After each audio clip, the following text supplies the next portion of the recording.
Future Now Show. Brought to you by the Club of Amsterdam. Hey Futurists, it's me and Miss Metaverse, and welcome to the Future Now Show brought to you by the Club of Amsterdam. We have a great show for you today. Joining me from Doha is Professor Peter Cochran, a futurist, engineer, and engineering advisor.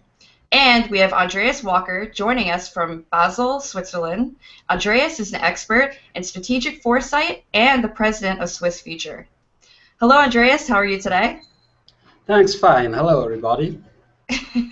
Welcome. It's so great to have you here. So tell us about your topic. Yes, thank you.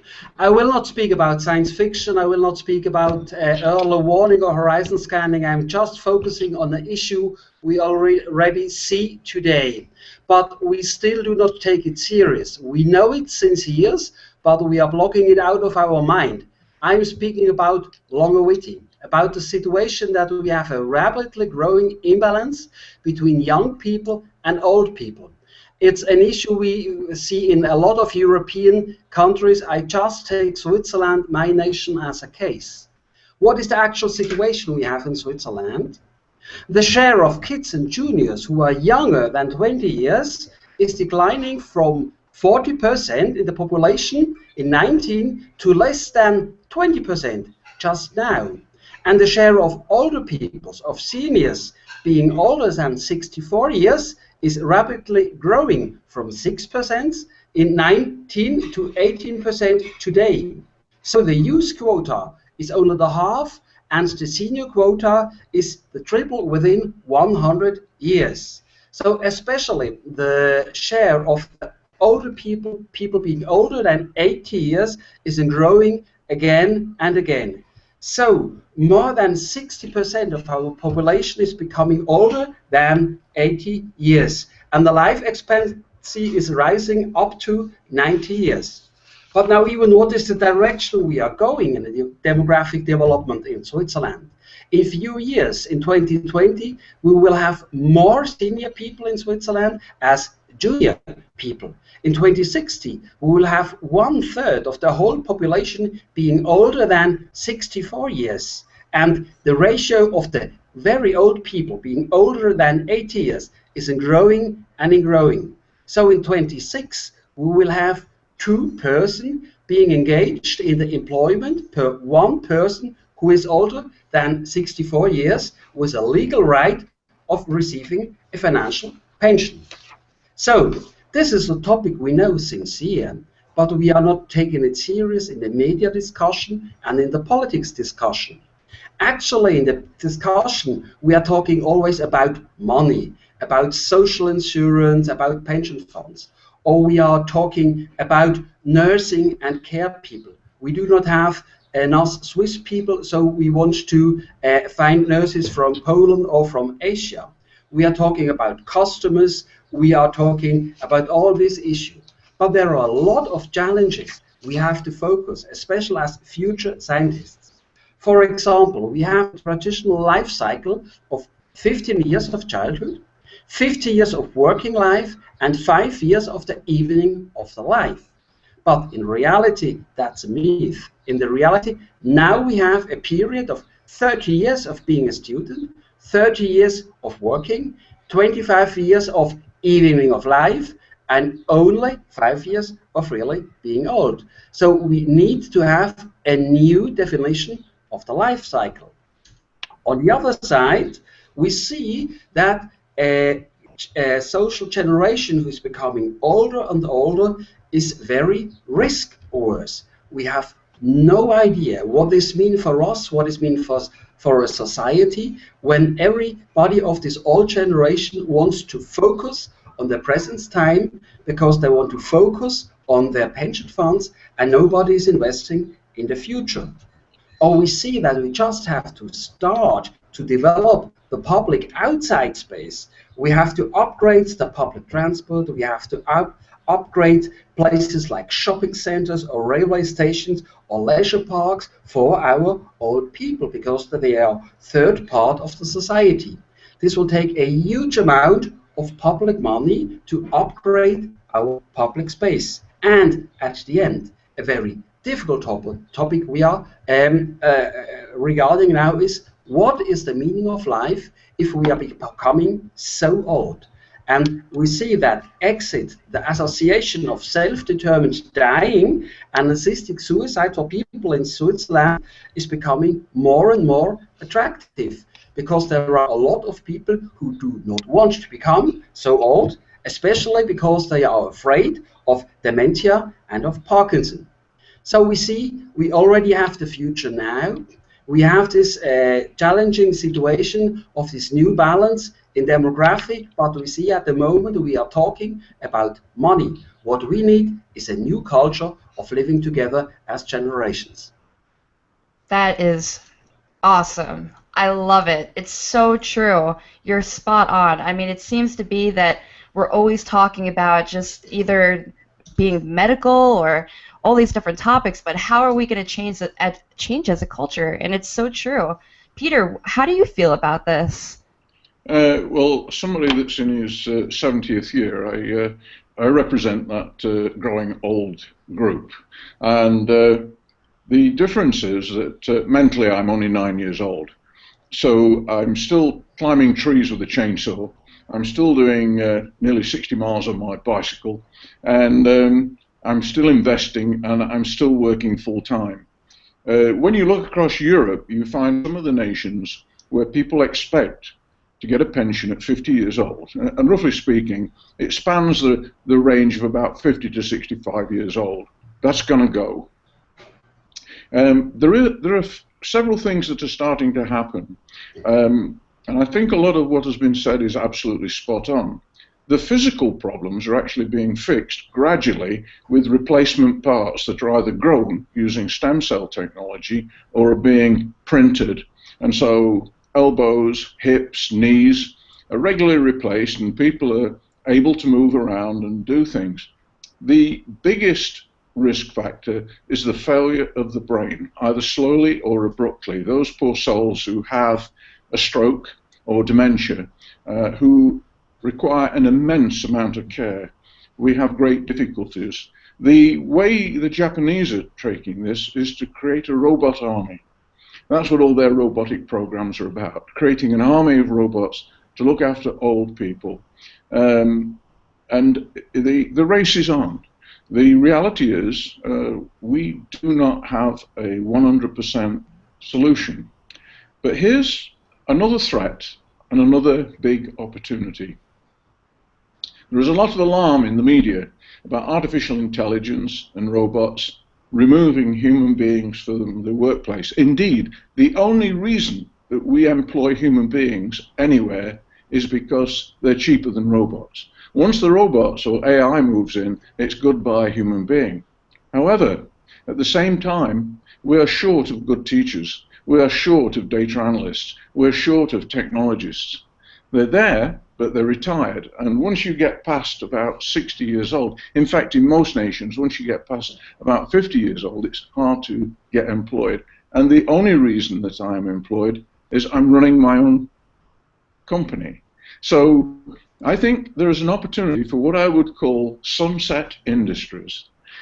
This is going to be groups of talented and capable people who start to take up the slack where the education system is failing. Right now, our education system is focused on training and educating people for industries that have already died, not the ones that are coming.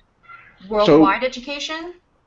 Yes, by and large. So we've got not only medical problems and people getting older, we've got social problems where people are unable to get a job because the technology is moving so quickly, they're not equipped to go in. So we need a complete attitudinal change. People talk about continuous education and training.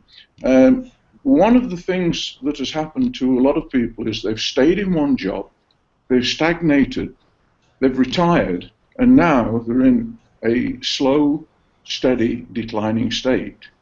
The new people that are coming along, who are changing jobs more rapidly, are much more mentally agile, much more lively, and if anything, they're not failing so fast. So on one level, I can paint a picture of great hope, or I can totally agree with what has already been said, or I can make it even worse.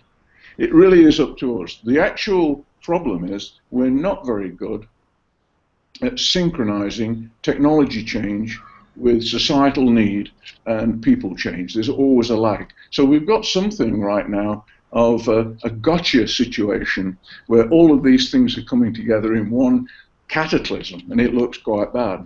On the other hand, there is the opportunity to do something about it. What can we do about it? I mean, Andreas, I'd love for you to step in and share what is a solution we could do about this problem. Yeah, I think we have another topic on this challenge too. We are losing the values of the family. For us in Switzerland, more and more people aren't living together. And so the idea that a robot is taking care on you, or the idea that a foreign person, a nation person is taking care on you, is very strange for us.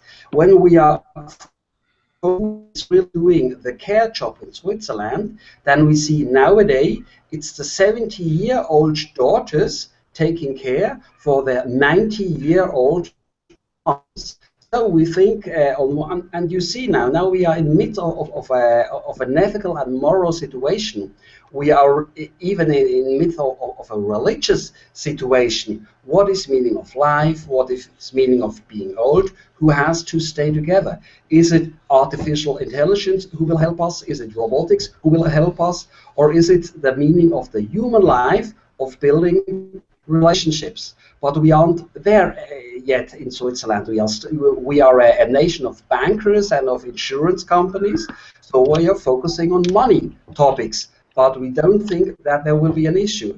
I think the old nations like China or like the Jews or like the Indians, they still have very strong family tribes where we really have a part where we live together as generations, but that's old-fashioned in Switzerland, and we need a renewal of these family values, we think, in Switzerland.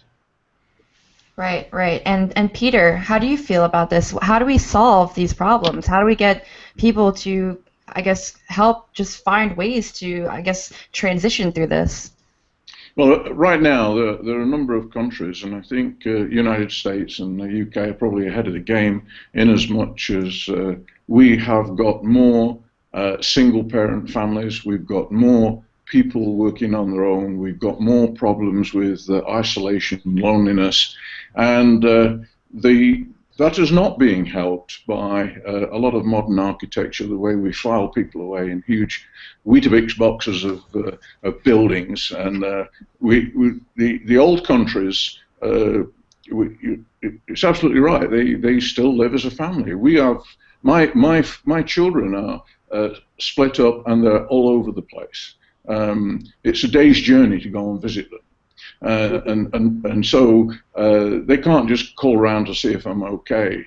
My personal view on this, and it's probably not a very popular one, is that we have got to actually afford the people to call it a day. And I'm talking about self-managed euthanasia.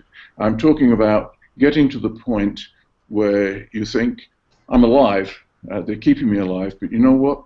This is no life at all. And that's a very, very difficult thing for the medical profession to cope with, for the legal profession to cope with, for politicians and society itself. But I have personally watched a number of my family die slowly, and it's very harrowing. And there comes a point where you feel that you would like to help them, but legally you cannot help them. You can't do anything, and it just seems quite cruel. You wouldn't do this kind of thing to an animal. You would be taken to court for being cruel if you allowed an animal to die like this. And so the ideal life, as far as I'm concerned, would be you reached the sort of physical peak at 25, 30 years old, and a good mental peak, and you stay that way until you get to some time like 65, 70, and then you die in 15 minutes without any warning. I think that would be brilliant. And I'm not at all sure we can engineer that yet, but I'm trying to engineer it. Okay. That's awesome. All right, I am all for that. Peter, we got to do this. Come on. Peter? Yes. I think this is a very, very old story we have in all the fairy tales of Europe. It's the story of the fountain of youth. Yes, exactly it is, yes. The elixir of life, yes. Yeah. Well, I mean, there are people who actually believe that they're going to do this. They have drug and dietary regimes, and they're having all kinds of treatment trying to offset aging. And we are actually making good headroads into understanding what constitutes the aging mechanism. If we actually achieve that, can you imagine the number of children that would be created with a population that remained 30 years old for 70 years? You know, I mean, you may actually physically wear yourself out by an entirely new mechanism. Well, that's hysterical. All right, so roping it back in here, guys. All right, so I'm thinking, right, what is going on with transhumanism and the transhumanist movement, too? I mean, we have, you know, Zoltan Isvan, we have this whole entire rising movement of people that want us to live forever, and they believe that we can, within the next, 50 to 100 years, we will be immortal. Now, how is that going to affect us socially? Is there anything we could do? I think that, one, they're probably wrong for various reasons. Two, if we did, we would be not living in the physical form that we currently engage. You could take it to extreme and say, you have to earn the right for a physical body, otherwise you stay inside a machine and you live in some virtual world. There are many, many solutions that are sort of fantasy. People worrying about an awful lot of things that are some way off. And Andreas is quite right. We have got some very severe, right-in-your-face problems right now today that really, really do need addressing. I think the really worrying thing is, and Andreas is absolutely right, we have an economic system that is driven by a single dimension. It's the franc, the dollar, the yen, the pound, or euro. And actually, we need a new economic system that might just work. And it's one where we have at least another two dimensions. When we make a decision for society, it should take into account not just the monetary value, it should take into account the impact on the ecology and the impact on society. And that is two more dimensions further than the economists are capable of. Right now, we have economics professors awarding themselves Nobel Prizes for stuff that doesn't work. Their solutions are so constrained and so limited that they can't be, in general, applied right across the board. And so the actual governance of society is really attuned to something like the 17th or 18th century and not this 21st.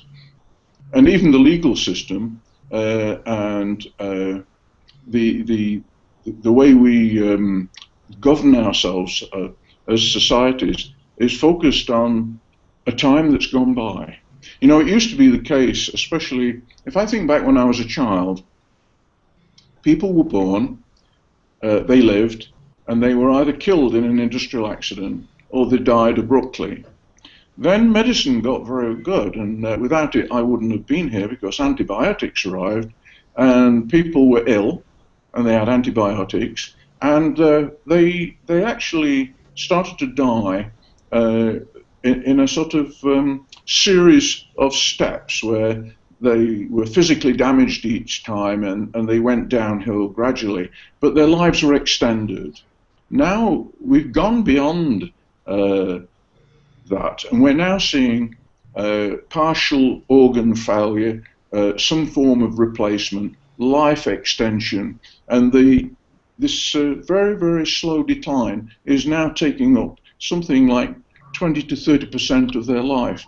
And if they can't be productive for society and contribute, then it tends to not only load society up, but it puts them in an even worse situation because mentally they are not valued. They have no contributory powers, and so they tend to become more and more disabled in the sense of existing but not being able to cope.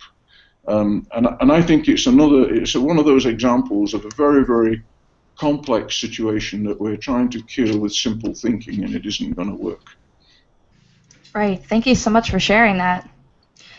Okay, so is there anything else you'd like to share, Andreas, before we go? No, let's go on. That's okay. All right. Well, thank you so much for being here today. Let's go build a better world. Yes. Yeah. And and stay tuned for more Future Now Show.